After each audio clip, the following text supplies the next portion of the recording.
আসসালামু আলাইকুম প্রিয় বন্ধুরা, সবাই কেমন আছেন? আশা করছি ভালো আছেন। আলহামদুলিল্লাহ, আমিও ভালো আছি। বরাবরের মতো আমি হাজির হয়েছি জহির আহমেদ সক্রিয় টিভি ইউটিউব চ্যানেলে। প্রিয় বন্ধুরা, আজ যে বিষয় নিয়ে আপনাদের মাঝে কথা বলবো সে বিষয়টি হচ্ছে, আপনি কি কর্মক্ষেত্রে খারাপ ব্যবহারের শিকার হচ্ছেন? প্রিয় বন্ধুরা, কেবল ঊর্ধ্বতন কর্মকর্তারাই নন, সহকর্মী এমনকি অধস্তরের কাজ থেকেও খারাপ আচরণ পেতে হয় অনেক সময়। কেউ কথায় ঝাড়েন বোনের কথা, তো কেউ দেখান অবজ্ঞা ও অবাধ্যতা। অনেক বস তো আবার ব্যক্তিগত রাগ, ক্ষোভ, হতাশা অধস্তরের ওপর ঝরায় সিদ্ধ হস্তে।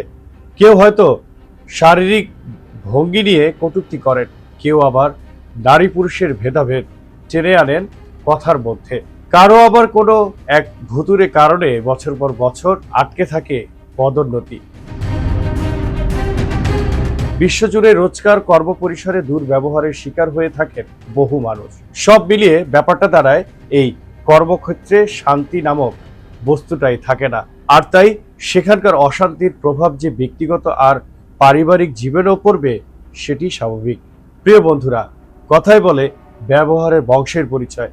তবে সেই কথাটা মাথায় রেখে কয়জন অন্যের সঙ্গে আচরণ করেন, আবার আচার ব্যবহার বেলায় নিজেকে সঙ্গত রাখেন। অন্যের সঙ্গে ভালো ব্যবহার করলেই যে আপনি প্রতিদানে ভালো ব্যবহার পাবেন তেমনটাও সব সময় ঘটে না।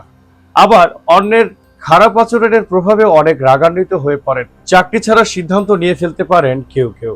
আপনি এও জানেন নিশ্চয়ই, রেগে গেলেন তো হেরে গেলেন।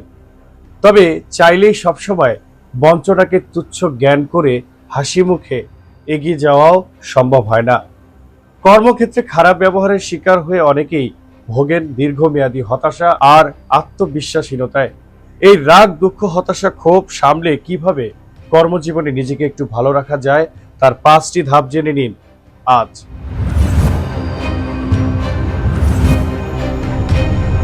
প্রিয় বন্ধুরা, প্রথম ধাপ সেটি হলো, প্রথমে ভেবে দেখুন কোন কোন বিষয় আপনার নিয়ন্ত্রণে রয়েছে আর কোন কোন বিষয়গুলো নিয়ন্ত্রণের বাইরে। কারো স্বভাবই যদি হয় দুর্ব্যবহার করা, আপনি তো আর তাকে চাইলেই বদলে ফেলতে পারবেন না।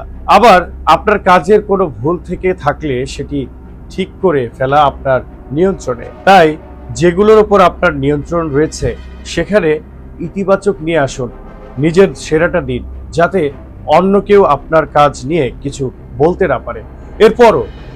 এরপরও যদি কেউ কথা না শোনে, সেটা তার ব্যক্তিগত সমস্যা, চারিত্রিক দুর্বলতা। ধাপ 2।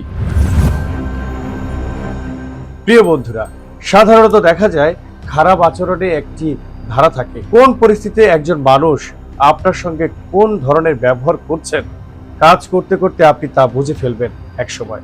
প্রায়শই ঘটতে থাকা এই চিত্রনাট্য আপনার জানা হয়ে গেলে আপনি সহজে সেই পরিস্থিতিকে নিজেকে সামলাতে সক্ষম হবেন।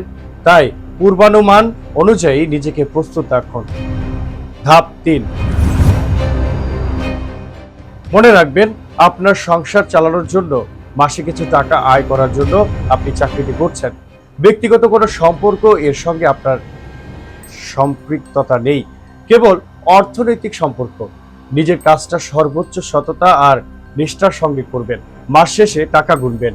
এর মধ্যে হর্তাকর্তা বা সহকর্মীদের অকারণ খারাপ ব্যবহারকে গণায় ধরবেন না, ব্যক্তিগতভাবে নেবেন না তাদের এই সব কথাবার্তা।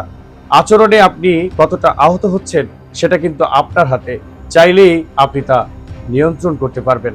নিজের নিয়ন্ত্রণে থাকা সবচেয়ে বড় জিনিসটি হচ্ছে নিজের মন। আপনি অন্যের কথা গায়ে না লাগালেই কিন্তু তার আর ক্ষমতা নেই আপনাকে ভেতর থেকে দুমড়ে মুচড়ে ফেলার। তাই নিজের আনন্দ বজায় রাখুন। 4র্থ ধাপ, ব্যক্তিকে তার ব্যবহার থেকে আলাদা করে ভাবুন। একই অফিসে কাজ করেন, এই পরিচয়ের বাইরেও তার আলাদা একটি পরিচয় অবশ্যই রয়েছে। তিনিও তো একজন মানুষ, তিনিও হয়তো চাপে আছেন, মানসিকভাবে ভালো অবস্থানে নেই।